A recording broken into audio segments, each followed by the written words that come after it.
부살렐은 아카시아 나무로 길이가 2자 반, 너비가 1자 반, 높이가 1자 반인 궤를 만들었다. 순금으로 그 안팎을 입히고 그 둘레에는 금테를 둘렀다. 금고리 4개를 만들어서 그 밑 4모퉁이에 달았는데 한쪽에 고리 2개, 다른 한쪽에 고리 2개를 달았다. 아카시아 나무로 채를 만들어서 금을 입히고 이 채를 궤의 양쪽 고리에 끼워서 궤를 맬 수 있게 하였다. 출애굽기 37장 1절에서 5절 말씀. 부살렐은 성소에 이어 성소 안에 놓을 성구들을 만들기 시작했습니다. 언약궤와 떡 올려놓는 상과 등잔대와 분향단이 그것입니다. 그 성구들을 만드는 방법에 대해서는 하나님께서 이미 25장과 30장에서 모세에게 말씀해 주셨습니다. 부살렐은 모세가 알려준 대로 하나하나 만들어 나갔습니다. 부살렐이 언약궤를 만든 공정을 자세히 따라가 보겠습니다. 아카시아 나무로 길이가 2자 반, 너비가 1자 반, 높이가 1자 반인 상자를 만들었습니다. 그리곤 순금으로 그 상자 전체를 입혔고 그 둘레에는 금테를 둘렀습니다.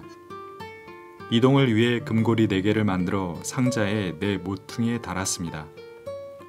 아카시아 나무로 긴 막대기 2개를 만들어 금을 입힌 후 상자의 고리에 끼어 들 수 있게 만들었습니다. 상자를 만든 다음에는 상자에 뚜껑도 만들었습니다.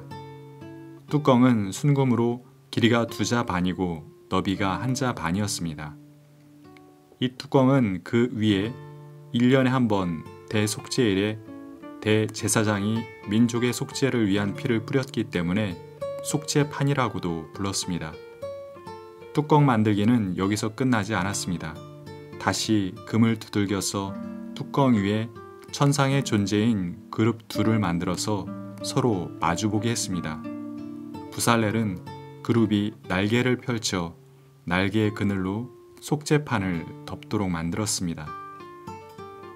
오늘과 같이 장비와 기술이 발달한 때에도 금을 이용해 그렇게 크고 정밀한 조형물을 만드는 것은 쉬운 작업이 아닙니다. 숙련된 기술자만이 할 수 있는 일입니다. 부살렐은 모세에게 전해들은 이야기를 토대로 올리압과 도면을 그렸습니다. 도면을 그리면서 두 사람은 자신들이 맞게 그리는 것인지 중간중간 모세에게 가서 확인을 받았을 것입니다. 행여라도 말씀에서 어긋나게 도면을 그리는 것은 아닌지 주의하고 또 주의했을 것입니다.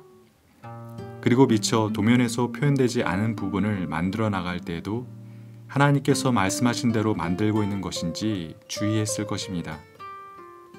부살렐이라는 이름의 뜻은 하나님의 그늘 아래라는 뜻입니다.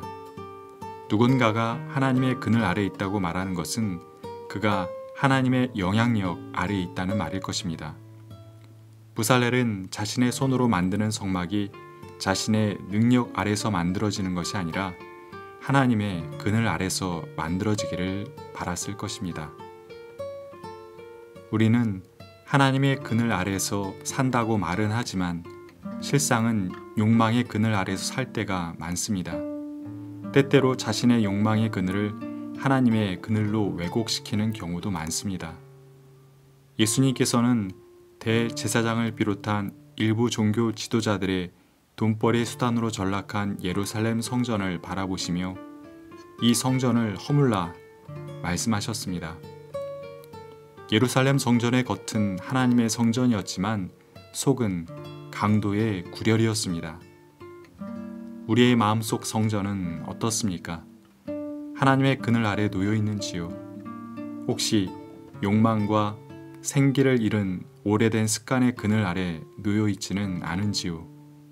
주님께서 우리의 마음속 성전을 바라보시며 이 성전을 허물라 말씀하시지는 않으실런지요? 부살렐은 작업 내내 자신의 마음속에 그린 성막의 모습이 하나님이 말씀하신 성막의 모습과 일치하는 것인지 깊이 고민했을 것입니다. 아니다 싶으면 가차없이 자신이 머릿속에 그렸던 성막의 이미지를 허물어버리고 온전한 성막의 이미지를 얻기 위해 기도하고 또 기도했을 것입니다. 천안에 가면 한옥식으로 아름답게 지은 단비교회가 있습니다. 단비교회는 정운영 목사님이 농사 지으며 목회하시는 교회입니다. 우리 청파교회와도 인연이 깊은 교회지요. 저도 25년 전 그곳에서 살면서 정 목사님을 도와 농사를 짓기도 했습니다. 이전에 있던 교회 건물은 축사를 이용해 만든 것인데 문제가 발생해 허물게 되었습니다. 사택을 먼저 지어 그 안에서 교인들과 예배를 드렸습니다. 어느 겨울날 목사님 댁에 갔더니 수수깡과 이쑤시개와 두꺼운 종이로 만든 작은 교회 모형이 보였습니다. 뭐냐 물으니 이번 봄부터 지을 예배당이라고 하셨습니다.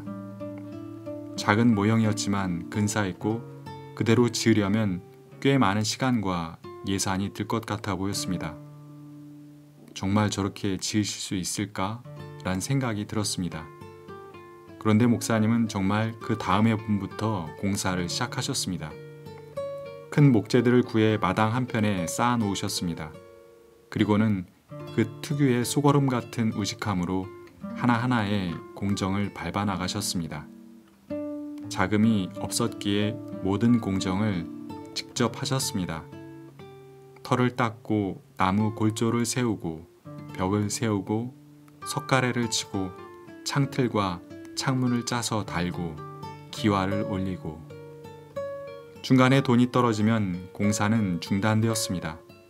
그렇게 몇 달이 지나 자금이 생기면 자재를 구입해 다시 공사를 진행했습니다. 저도 몇 차례 청파교회 청년들을 이끌고 천안에 내려가 공사를 도왔고 다른 교회들도 돕기는 했지만 거의 대부분의 작업은 정 목사님 혼자 하신 것입니다. 시작부터 완공까지 10년이 넘게 걸렸습니다. 완공된 모습은 10여 년 전 겨울에 보았던 모형교회 그대로였습니다.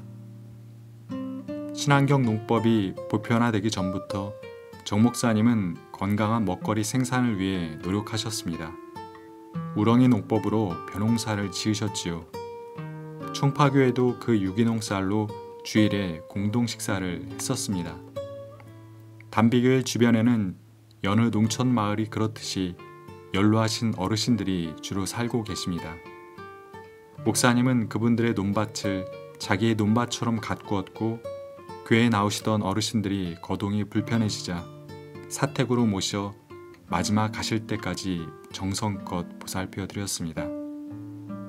이혜경 사모님은 그분들을 잊을 수가 없어 새로 지어진 사택과 교회 벽에 어르신들의 얼굴을 그려 넣으셨습니다.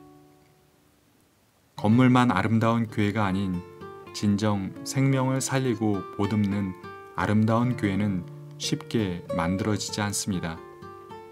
우리가 자아와 욕망의 그늘에서 벗어나 온전히 하나님의 그늘 아래 거할 때 그런 아름다운 성막을, 교회를 지을 수 있습니다. 하나님, 부살레리 성막을 짓는 모습을 통해 우리의 신앙생활을 돌아보게 하시니 감사합니다. 뛰어난 솜씨를 가진 부살레리였지만 그는 성막이 자신의 능력 아래서 만들어지기보다는 하나님의 그늘 아래서 만들어지기를 소망했습니다. 주님, 주님의 말씀과 인도하심보다 자신의 능력과 욕망을 앞세우며 살아왔던 우리를 불쌍히 여겨 주십시오.